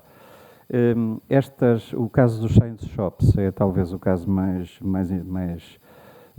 mais visível, mais interessante. Surgiram no final dos anos 60 e no início dos anos 70 como um espaço para ações políticas ou para reformas institucionais também em certas universidades holandesas que permitiam depois estas colaborações da ciência com a sociedade, promovendo ações que permitiam respostas a problemas trazidos pelos cidadãos à universidade. Elas foram criadas principalmente em universidades, inicialmente, depois algumas delas transformaram-se em organizações não governamentais, algumas delas constituíram-se em grupos de cidadãos sem grande definição institucional, e depois tiveram também uma existência muito volátil. Houve alguns países em que elas se consolidaram, houve alguns países em que apareceram e desapareceram, houve outros em que, como em Portugal, houve uma tentativa de criar uma que não durou muito, e houve outras que foram integradas na própria estrutura das universidades e, portanto, transformaram-se em instituições, parte dessa organização da universidade. A Comissão Europeia, desde 2001, que de facto financiou algumas iniciativas neste campo, em particular, financiou, por exemplo, a existência de uma rede internacional que promove uma iniciativa chamada Living Knowledge, que também nos apoiou bastante neste projeto. Há uma questão interessante nos Science Shops, é que há alguns países em que eles servem ou são integrados na formação curricular dos estudantes, tanto de graduação, de licenciatura, como de pós-graduação. Um caso a que nós demos particular atenção aqui foi o da Universidade Técnica da Dinamarca, onde todos os estudantes que têm um diploma de licenciatura que fazem o diploma de licenciatura têm que passar um certo tempo e uma unidade curricular em que devem realizar um projeto no Science Shop da universidade. Nós tivemos bastante diálogo com o promotor, a pessoa que coordenava isto, o Michael Jorgensen, e ele deu-nos conta das vantagens e dos problemas que isto colocava. Rapidamente percebemos que isto não era uma coisa que nós conseguíssemos implantar desta maneira nas nossas universidades e, portanto, tivemos de encontrar outras soluções. E depois, outro aspecto também interessante aqui é que o que nós temos neste caso não é tanto atividades de extensão, no sentido, por exemplo, de prestação de serviço, por exemplo, mas muito mais mesmo de pesquisa à ação ou investigação à ação. Ou seja, existe aqui claramente intervenção para dar resposta a um problema, e esse problema em geral é trazido precisamente por aqueles que recorrem ou que procuram recorrer a estas unidades. Em relação à América Latina, no Brasil e no México, nós examinamos várias experiências realizadas sobretudo a partir de instituições com as quais tínhamos colaboração. Por exemplo, uma instituição em que eu trabalhei bastante, que foi a Fundação Osvaldo Cruz, que é a grande fundação de investigação e saúde do Ministério da Saúde do Brasil. Eu estive lá, fui investigador visitante durante um ano nesta instituição, e houve sobretudo dois grupos que tinham um tipo de atividade muito interessante para este tipo de trabalho que nós queríamos fazer. Um deles é um grupo chamado Laboratório Territorial de Manguinhos, que é um grupo que trabalha sobre as 13 comunidades, que nós costumávamos chamar antigamente favelas, que estão à volta do campus da Fiocruz, e que aquilo que eles fazem é exatamente trabalhar com pessoas da comunidade, têm um sistema de bolsas para jovens da comunidade, para fazerem a promoção de saúde, para fazerem intervenções em ações de política ambiental e também para a reconstrução da história social e ambiental portanto, desse território. Funciona há bastantes anos, tem-se renovado bastante, tem havido um apoio grande a este tipo de atividade. Portanto, ele mostra que pode haver, desde que haja apoio institucional, pode haver continuidade neste tipo de ações. O segundo caso é um caso bastante interessante, que é o de um grupo de estudos de uma equipa que existe num instituto, que é agora o Instituto Nacional de Infectologia Evandro Chagas da Fiocruz, que é um instituto que trabalha sobre doenças infecciosas e parasitárias. Tem principalmente uma ação muito importante no enfim, no lidar com a SIDA e com o HIV, mas também com um conjunto de outras doenças que são endémicas, tipo tuberculose, leishmaniose, esporotricose e outras. E este grupo tem uma particularidade interessante, é que é constituído num laboratório chamado Laboratório de Epidemiologia Clínica, que agora se chama Laboratório de Epidemiologia e Determinação Social da Saúde, depois de ter trabalhado connosco, que é outra coisa interessante. Como? E que tem uma particularidade, que é exatamente o facto de trabalhar também, de ter criado uma colaboração muito intensa e continuada com associações de pacientes e com várias escolas e instituições também na comunidade à volta. E uma das coisas que este grupo faz é a criação, por exemplo, de um tipo completamente novo de grupos de estudos para os membros da comunidade e para os membros da associação, que tem uma série de características que é muito incomum encontrar. Por exemplo, são grupos de estudos em que há, por exemplo, sessões sobre temas de biologia, por exemplo, sobre anatomia, sobre genética, sobre infecção, etc. E que incluem, por exemplo, o manuseio de peças anatómicas autênticas, que permitem, por exemplo, que um conjunto de questões que de outra maneira não apareceriam sejam tratadas. Por exemplo, a consistência dos órgãos, o seu tamanho, porque é que certos órgãos, certos problemas de saúde, em certos problemas de saúde que afetam um órgão, não é no órgão que dói, mas sim no outro lado. E todas estas questões vão aparecendo através, precisamente, de uma relação material com aquilo que são, muitas vezes, os próprios órgãos e as partes do corpo, etc. E depois, existe uma situação muito dialogada. A própria disposição da sala é circular, não existe propriamente aquela separação, como temos aqui, não é? Como temos aqui neste momento. E portanto, há muito, este processo foi muito interessante e produziu depois um efeito multiplicador também bastante curioso. Foi produzido um livro que depois foi levado para a comunidade e que circulou depois dentro da comunidade também e que foi usado, por exemplo, para fazer ações de promoção de saúde. Outra coisa que nós fizemos também com este grupo foi, por exemplo, o desenvolvimento de metodologias de investigação, adaptação de metodologias de investigação qualitativa para o trabalho clínico, que permitiram, por exemplo, fazer uma coisa que é raro a ver no trabalho clínico, neste caso era com portadores de doença infecciosa parasitária, que é trazer aquilo a que nós costumamos chamar os determinantes sociais ou ambientais da saúde para dentro da própria entrevista clínica, da própria conversa clínica. Isto permitiu, por exemplo, identificar vários problemas que de outra maneira nunca teriam aparecido, por exemplo, sobre a origem da contaminação, que muitas vezes se pensava que, por exemplo, as pessoas que vinham do Nordeste traziam o parasita, quando de facto eles o contraíam, por exemplo, através do tipo de trabalho que faziam, ligado, por exemplo, à manutenção de jardins e de outros lugares onde o parasita existia, no próprio Rio de Janeiro. Portanto, este tipo de trabalho permitia, portanto, reconstruir, de uma maneira, através, sobretudo, de um processo dialogado e que dependia muito do próprio conhecimento, da própria experiência das pessoas que vinham à consulta, permitia, de facto, produzir um tipo novo de conhecimento. Eu só vou abreviar as experiências da Universidade Nacional Autónoma do México.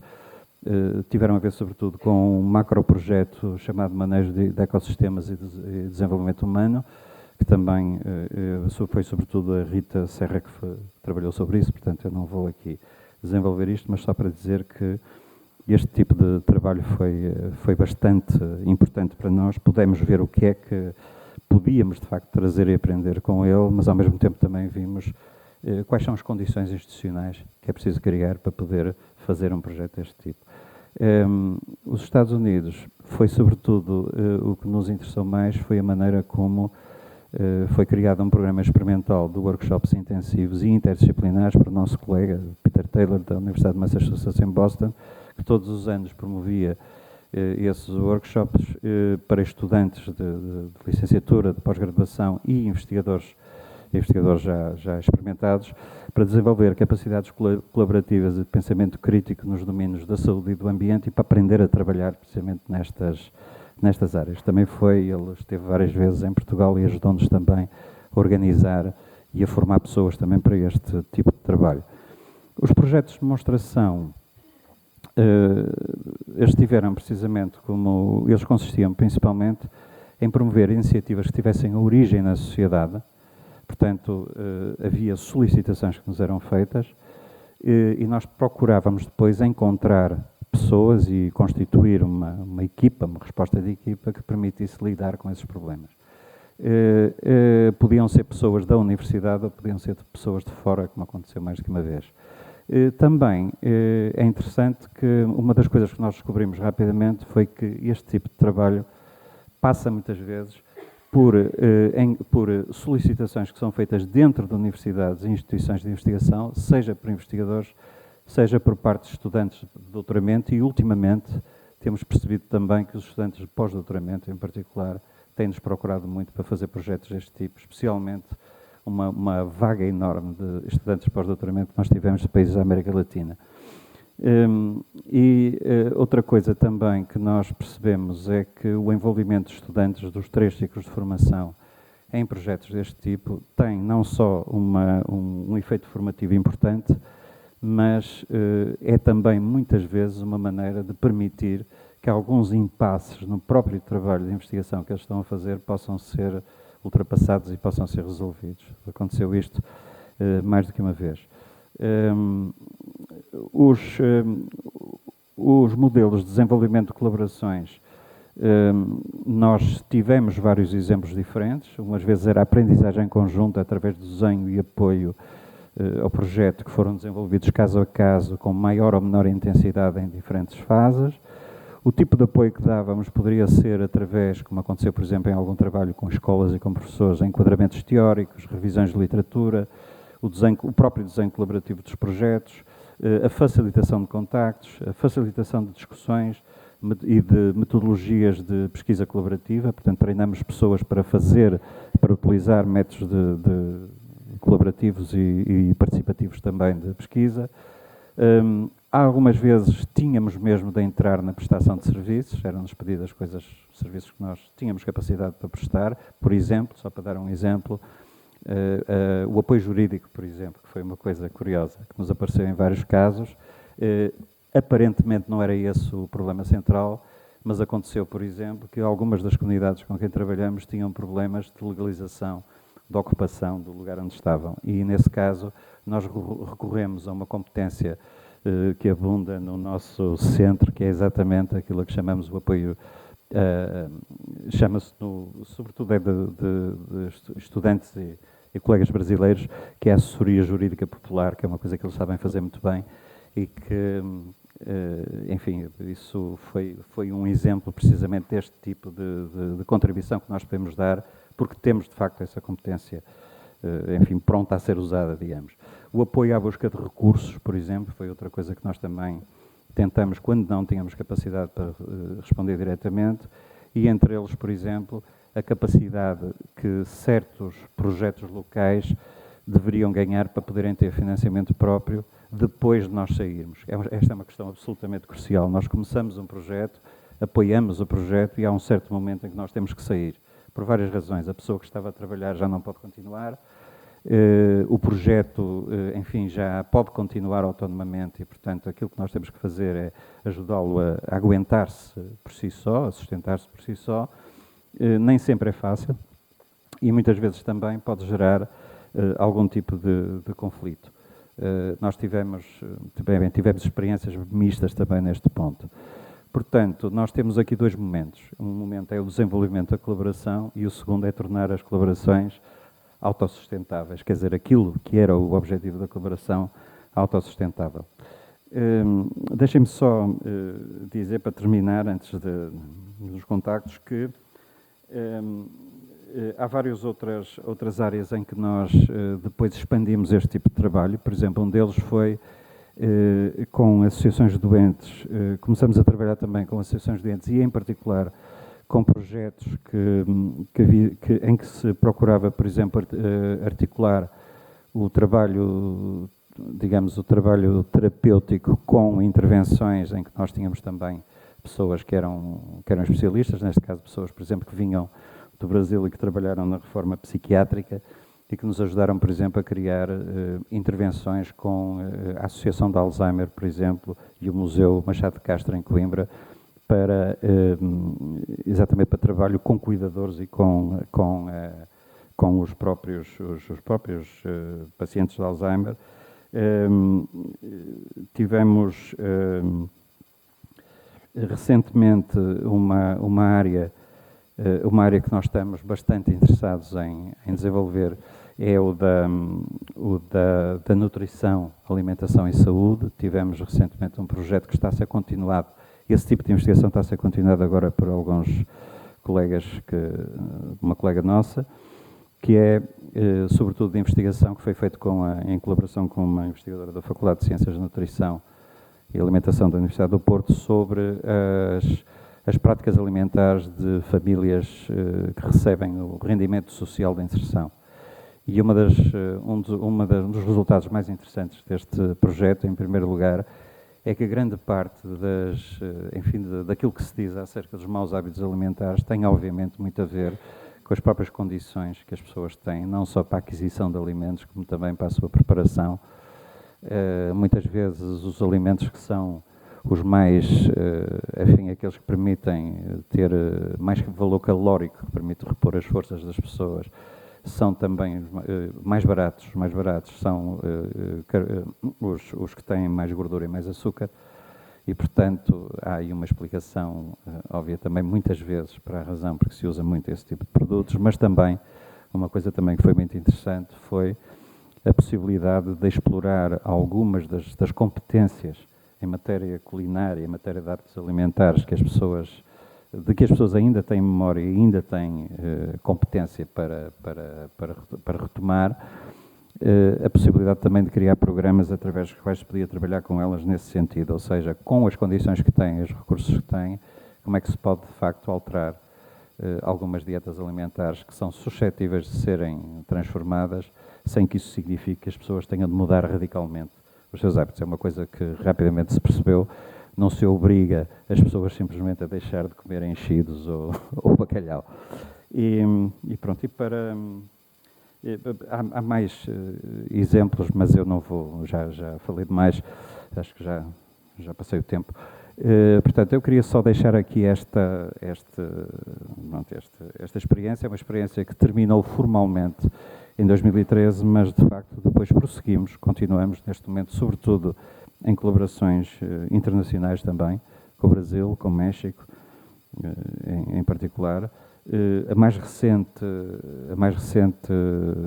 digamos, sequela também disto é o envolvimento que estamos a ter neste momento com um trabalho sobre prevenção e respostas a desastres, precisamente com investigadores e com associações de atingidos na América Latina, especialmente Brasil, Colômbia, Argentina e também provavelmente também com o Chile, que é sobretudo um tema absolutamente crucial, como, por exemplo, sabemos do último grande acidente, será provavelmente o maior acidente ecológico também, que se deu no Brasil, que é aquele da ruptura lá daquela mina em Mariana, em Minas Gerais, e que tem, de facto, ajudado a promover bastante também a necessidade também de responder também colaborativamente com aqueles que são os atingidos. Já tem várias organizações e várias associações que têm colaborado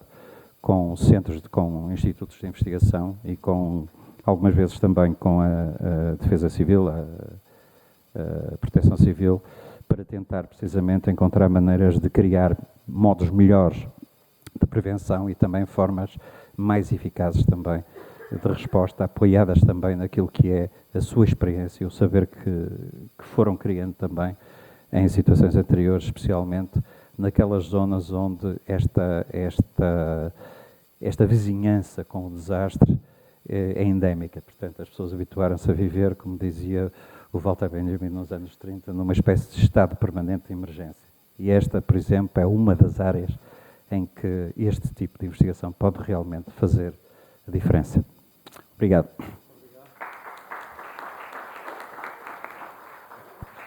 Muito bem, caros amigos, isto é um dia comprido, não é longo, mas nós tínhamos previsto acabar às 18 horas, mas fomos-nos atrasando à hora do almoço e, portanto, eu propunha acabarmos às 18h30, não é? Se ainda tiverem energia para trocar impressões, os temas tratados merecem-no, não é? Não sei se temos ainda essa capacidade, mas os da mesa dialogarem entre si e os da assistência também. Eu, por mim, vou ficar aqui até às 6h30, não é? Quem já estiver demasiado fatigado, pronto, também não levamos a mal que vá andando, não é? Alguém? Sim, Eduardo, por favor. Temos aí um microfone, ou não?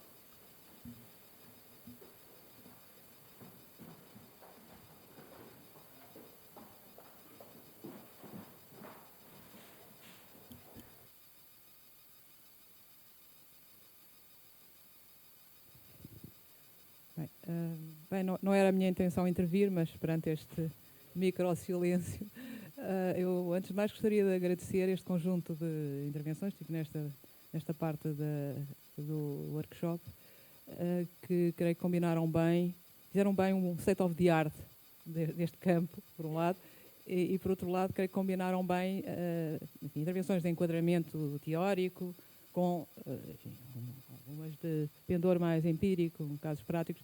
E a minha pergunta, não tento ultimamente digamos, pensar muito nestes assuntos, é de saber se, no fundo, esta nossa preocupação como investigadores, sobretudo no campo dos estudos sociais da ciência e tecnologia, não é?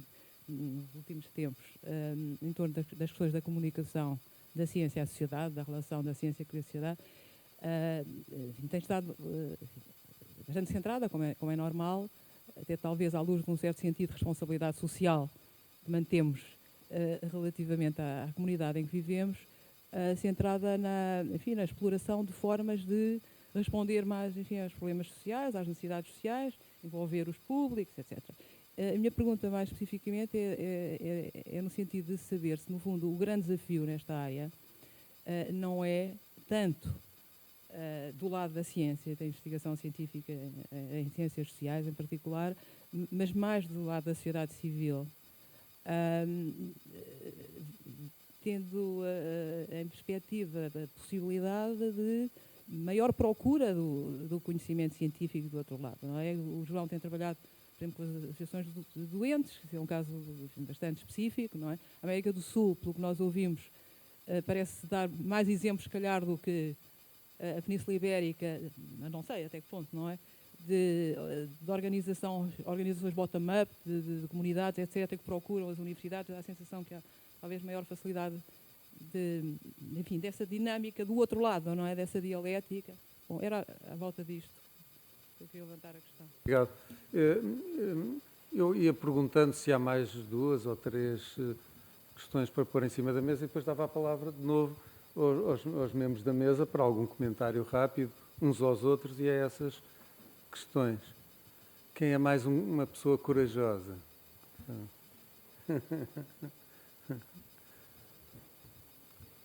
Não, Eduardo, estás sozinha no corajoso. Muito bem. Mas então não vou forçar nada. Ia perguntar a Rosé se queria fazer algum comentário, quer aos colegas, quer à questão que a Eduarda colocou. Muito breve. Eu acho que, digamos, eu fiquei muito contente com esta iniciativa desta cátedra. Eu acho que abre um espaço interessante. Eu acho que a Eduarda tem razão também no sentido da procura. Há qualquer coisa aí que tem falhado a esse nível, concordo totalmente. Agora, não, digamos, é um bocadinho difícil de perceber como é que isso vai acontecer, não é? Tipo, qual é a dinâmica que se pode provocar para essa... Eu não sei, tenho uma perspectiva, o João conhecerá muito melhor a situação no Brasil. Eu acho que às vezes estas situações são um bocadinho, o que me parece é que nós estamos a um momento de mudança, que é, eu acho que houve uma evolução, digamos, o campo é relativamente novo, eu acho que o campo está estabilizado e por isso está num momento em que eu acho que a gente tem que reequacionar aquilo para trás que está e pensar novos modelos. E se calhar aproveitar várias das experiências que existem ricas em todas essas dimensões. Eu acho que no Brasil há coisas muito contraditórias, ou na América Latina de modo geral, nesse nível. Eu acho que há coisas realmente digamos, que emergem de raízes de problemas, mas eu acho que também há algumas coisas que são ativistas académicos que se colocam do lado de um determinado problema. Por isso, às vezes, não é fácil avaliar o que é o quê dentro dessa dimensão. Porque eu acho que este campo precisava de, ao estar estabilizado, eu acho que a gente precisava de nos distanciarmos um bocadinho e analisarmos um bocadinho mais concretamente cada um dos casos e o que é que isto nos traz de positivo e de problema. E por isso eu acho que este espaço da Catra poderá ser um espaço, até porque está a acontecer realmente muita coisa na América Latina, mas por outro lado também há todo o background europeu de pensamento sobre isto. Eu acho que este confronto, esta situação pode até criar aqui um espaço de inovação nesta área que pode ser muito interessante. Muito bem, ótimo. Ana, umas últimas palavras? Não, também não. João.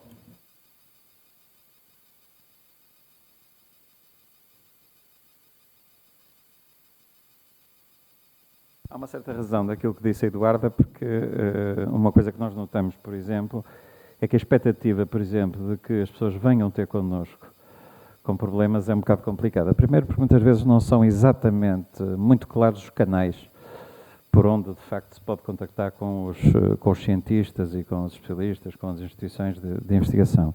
E depois a outra coisa que é muito interessante é saber que há uma espécie de procura latente disso, mas que ela passa muitas vezes pela existência daquilo que serão algum tipo de mediador. Os mediadores mais eficazes que nós encontramos para isso foram exatamente as pessoas que estão a fazer investigação de campo e que no campo vão exatamente deparando com situações em que muitas vezes acabam por aparecer solicitações que até há pouco tempo eram, por exemplo, feitas principalmente aos próprios investigadores, às próprias pessoas que estavam no campo, o doutorando ou o pós-doutorando, ou pós-doutoranda que estava no campo e que depois era-lhe pedido que fizesse algumas coisas que ela, de facto, muitas vezes atuava depois como intermediária, mas a transformação disso, por exemplo, em algo que poderia funcionar como uma solicitação para a intervenção de uma instituição e a maneira como as próprias pessoas que estão no campo podem fazer isso, pode ser uma maneira muito interessante também de gerar esse espaço de procura que neste momento às vezes não é muito ativo. E há outras situações em que há outras situações em que pode ser.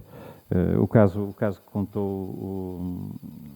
o Zé Azevedo no Brasil, é certo, existem de facto na América Latina muitas situações diferentes, mas uma das coisas interessantes que está a acontecer é exatamente essa procura, precisamente, de constituição do que chamam claramente de plataformas, que está a haver para muitas coisas diferentes. Está a haver, por exemplo, no Brasil há uma plataforma que reúne muitos cientistas sobre os efeitos dos agrotóxicos, por exemplo, que é uma grande questão agora que envolve muitas instituições científicas também. E agora esta história dos desastres está, por exemplo, a produzir. Acabou agora um relatório que ainda não está publicado, mas o relatório é extremamente minucioso sobre o que são as condições que geraram este último desastre em Minas Gerais e que é feito propositadamente, exatamente, para ser acessível a toda a gente que esteja envolvido neste processo, incluindo os próprios atingidos. E é claramente um documento que tem todos os sinais exteriores de cientificidade que normalmente se pede a esse tipo de documentos. Muito bem, muito obrigado. Vamos encerrar. agradecimentos de novo pela vossa presença e colaboração. A Catra CTS+I vai continuar, ainda agora está a começar e tem planos para se desenvolver e, sobretudo, um apelo à colaboração de todos, não é? Até uma próxima.